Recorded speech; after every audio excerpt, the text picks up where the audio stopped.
Hello and welcome to Joburg today. My name is Dumin Hlapo, bringing you the best of what's going down in and around Johannesburg. Savvy tech entrepreneurs from across Africa gathered in Johannesburg to showcase their innovations to potential investors. It was the first time this event was hosted in Southern Africa, and the city of Joburg was determined to bring it here. At a two-day event held at the Sandton Convention Centre, entrepreneurs and investors from all over the continent had the opportunity to network and share insights into the tech industry. The event, Demo Africa 2016, was hosted by Lions Africa in collaboration with the city of Johannesburg. Well, we believe that Johannesburg has an important role to play as the largest urban economy on the continent in the future of Africa's economy. And as a result, we have a view that Johannesburg can become one of the most important entrepreneurship hubs on the continent. And in order to entrench that position and to build on that, we thought it was important that we bring the most important event, Pan-African event in the space. So we approached Demo Africa and we proposed to them that it was time that they brought it to Southern Africa. It's been in East Africa and it's been in West Africa, and this is the first time it's coming to our region. And we managed to reach agreement with them, and we've brought it here. Over the last 5 years, we've launched about 150 startups. And out of those startups, we've seen, like any other business, we've seen guys who really flourish, going out to raise investments of more than $1.7 million a pop, to companies that have built their businesses to about 170 workforce from just 2 people. So they're different levels, different maturities of the different startups, but all of them, have one thing that they're offering to the economy, and that is a solution to a problem.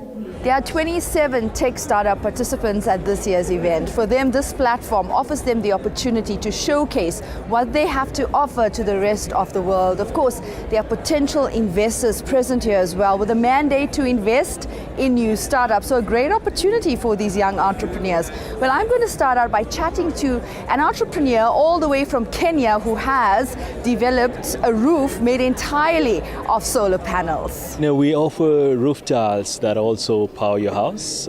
So instead of putting a roof and putting solar panels, you get one at the same time at a go. You get it right the first time. So what happens is that for the same price of a normal roof, you get a roof that also powers your house and looks good as well, as opposed to the other panels that come and sort of like meddle with your house. The best part of our solution, by the way, is because for storage, instead of using batteries, we use compressed air storage. Okay, so compressed air storage is there is no limitation to all your electricity needs. Everything, like batteries, you're told you can't iron, you can't bake, you can't heat water. But for our storage, you can do everything and anything. Actually, everything that your main power does only denies you load shedding, which is power blackouts, power outages. So that's what we do. And for the same price of a roof, and we also reduce your electricity bill by more than 30%. Our next stop was a South African-based startup called MediaBox that was described by the organizer as Netflix on steroids. MediaBox is about aggregating all the video content providers onto one platform. So I'm sure you have DSTV at home, you probably watch a bit of Netflix on your phone or your tablet.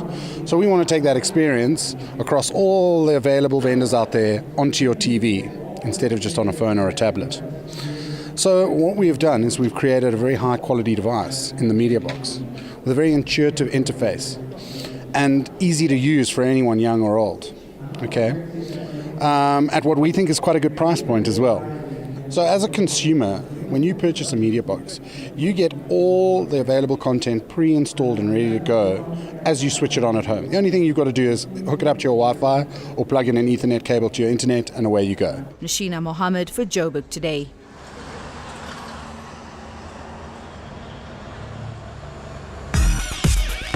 Like us on Facebook, joburgtoday.tv, and follow us on Twitter at Joburg Today. Formerly known as Ego to those born in the early 90s, Axe has since changed its look and feel for the everyday man. And like many brands, they understand that the only constant is change.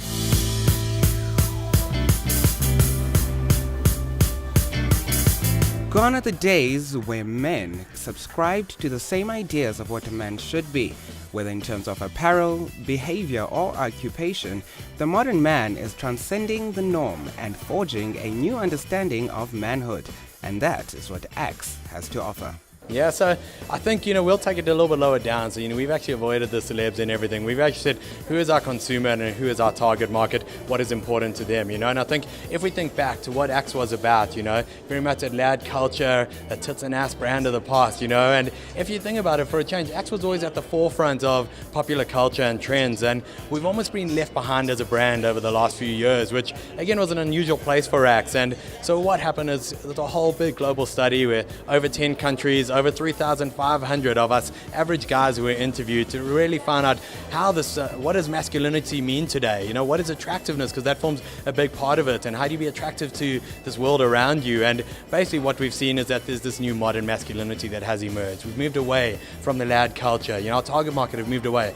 Really, Axe identified, things have changed and now we need to change too as a brand. And of course, to get a general feel of what is considered to be masculine, we had to ask people from across the board. And in that, we found out where people see themselves on the masculinity spectrum and what they find to be quite attractive. For me, masculinity is not the patriarchal definition of someone who needs to put someone else down to feel good about himself. It's someone who understands that he needs to evolve in how he goes through the world because the world is forever changing. So as a man, masculinity has to change. I think we have a very unique culture and also a very unique definition of masculinity over here. I think it goes either way if you follow the fashion trends as well. I think we have so many different sections to masculinity. I'm kind of a combination. Before I went into music, I was an athlete. I played football. So I'm half sportsman, sporty, manly, and I'm also a lover of fashion and a lover of music, so I have that sensitive side as well. Men are now transitioning into a point or into an era which is international, where really you don't have to prove it to us that you're a man. Really, we don't want to know. More and more men are taking much care of themselves in a grooming perspective.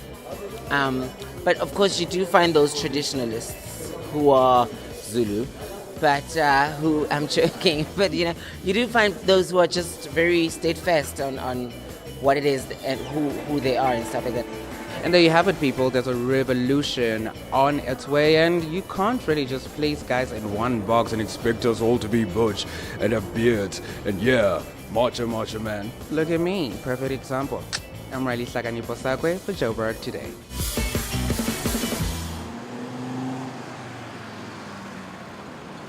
What's up, y'all? This is Leanne Lamini, and you're watching Joburg Today. That's all for today. For more on the city, do check out our playlist. From myself, Dumi Tlapo, and the Joburg Today crew, it's goodbye.